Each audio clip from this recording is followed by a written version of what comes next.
Because what that reminded me of is the hadith of the Prophet Muhammad sallallahu alayhi wasallam.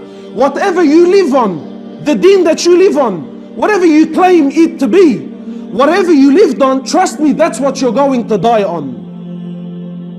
And don't you dare for a moment think that every person that gets cancer or every person that goes through a test like that it's a it's a good thing for him. Sometimes it's the opposite.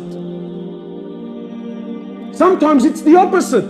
You see, it happened to be good for him because he lived a life that was pleasing to Allah.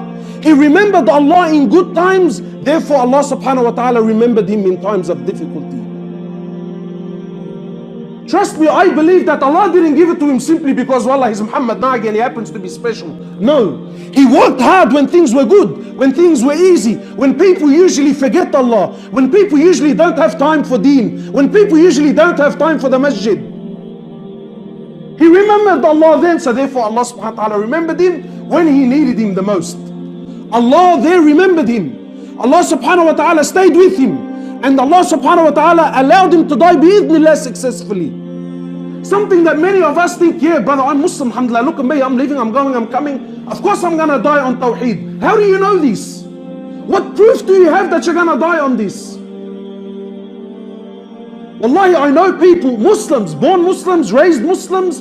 I know people here in Sydney whom Allah subhanahu wa ta'ala gave them cancer, and trust me, they didn't deal with it like how Muhammad dealt with it. But because you live that life, you die on that. You live that life, you die on that. And I want you to think about your life. Because tonight I'm not questioning your faith. I'm not questioning, do you love Allah? Habibi, we all talk the talk. Brother, I love Allah, I'll die for Allah. I love the Prophet Muhammad sallallahu alaihi wasallam, I'll die for his sunnah. Yep. Habibi, Allah doesn't look for lip service. Allah looks for action. You look at your life. Do you really love Allah? Do you really love Salah? Do you really love the masjid? How do you know? But look at your relationship with it. If you're lucky, if you're a wali of Allah, if you're a gun, if you're an absolute gun, you come to Jum'ah's prayer. And not just any Jum'ah. Wallahi, I get Franco's, brother, can you tell me what time is the khutbah there? I'm like, yeah, brother, so the khutbah starts at 1:15. He says, no, as in what time do you pray the salah for the khutbah? Brother, I'm telling you, the khutbah is at 1:15. Who cares when the prayer is? You need to be there at 1:15. That's me, brother, I'm not interested in the khutbah. What time is the salah? So I can double park, I come in, I pray my 2 rak'at. I gotta go, bro. You live on that deen, you die on that deen. You see, every one of us here, and I'm sure, wallahi, I don't doubt, every one of us thinks, brother, I'm the best Muslim. Wallahi, I love Allah. I love the Quran. Well, do you really love the Quran? How much of it have you memorized? I'm 33. Uqsam billah, I'm embarrassed to tell you how much Quran I've memorized. Wallahi, I'm embarrassed to tell you.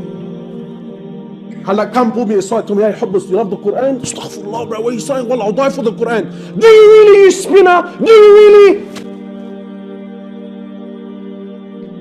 You still know the same 5 surah of Quran that you memorized when you were 6 years old. Allahu Alam if you even read it properly. 30 years of life has passed you and you haven't increased a single verse of Quran. And you want to come play the violin and tell me how much you love the Quran. Habibi, look, you're not standing in front of me, you're standing in front of Allah.